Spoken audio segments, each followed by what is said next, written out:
All right. G'day, if I haven't met you before, my name is Tom. I'm the kids pastor here at Living Church, Creek Road, and it's my job today to tell you the next part of the dramatic thriller that is 2 Samuel. Now, last week we saw David show mercy to Absalom. Mercy to Absalom. He welcomed him home as part of his family again. But Absalom, he had plans of his own.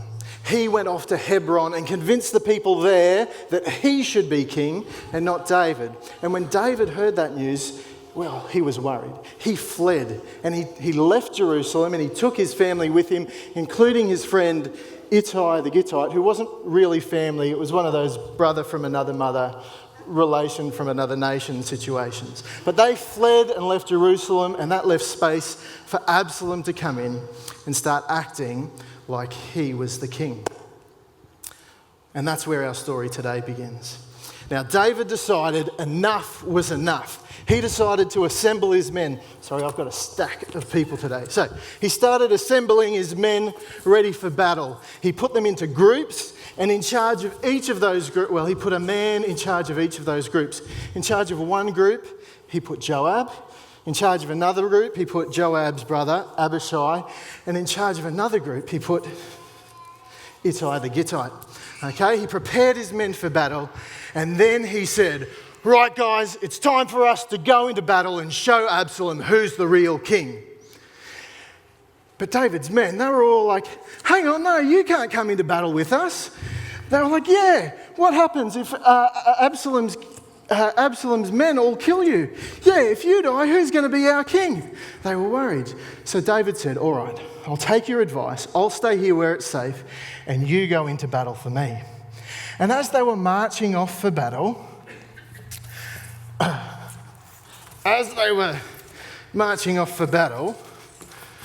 David said, hang on, wait. Make sure that you show mercy to the young man Absalom. Be gentle to him. Even after all he'd done, David wanted to show mercy to Absalom. Anyway, David's men went off into battle against Absalom and all his men, and they won an amazing victory. Hang on. They won an amazing victory. They chased Absalom's men all over the countryside, and Absalom was defeated. Now, Absalom, he was ridiculously good looking. He was known for his long, fabulous hair. Now, on this day, that was more of a hindrance than a help. See, Absalom was riding. Where'd this group of men go? Absalom was riding to get away from David's men. I'll leave them there for now. And no, I didn't need those. Anyway. There's so many characters. Absalom was riding to get away from David's men with long flowing hair behind him, but his hair got stuck in a tree. His mule kept going, and Absalom was stuck in the tree. Now, David's men saw their opportunity. They saw Absalom, but they remembered what David he said. They remembered that David wanted to show mercy to Absalom. So instead of killing him, they left him there. And they went and told their leader, Joab, what had happened. Except Joab wasn't as merciful as David. Joab knew that if Absalom didn't die, that Joab wouldn't be as important anymore. So Joab decided to use Absalom for target practice. He threw 3 javelins at him and killed him there, right on the spot. Damaged the tree too. Wow. Brutal. It's not very merciful, is it? Hang on, Joab's going to fall over. This is a big story. Anyway, Joab went and they told King David. Now, David was obviously devastated by the news of his son's death. But he knew he was king. He had to be there for his kingdom and to secure safety for them. Now, that included doing something for his brother, David's brother Amasa, who'd actually been paired up with Absalom in the battle. But David saw his brother Amasa and he said, I'm going to have mercy on you. I'm going to make you in charge of my army. It's pretty amazing, isn't it? What mercy. Now, you have to use your imagination because I've run out of characters to bring out on stage. But about this time, there was another man named Sheba. And even though David and his men had won this amazing victory and proved that David really was the king, Sheba didn't want David to be king.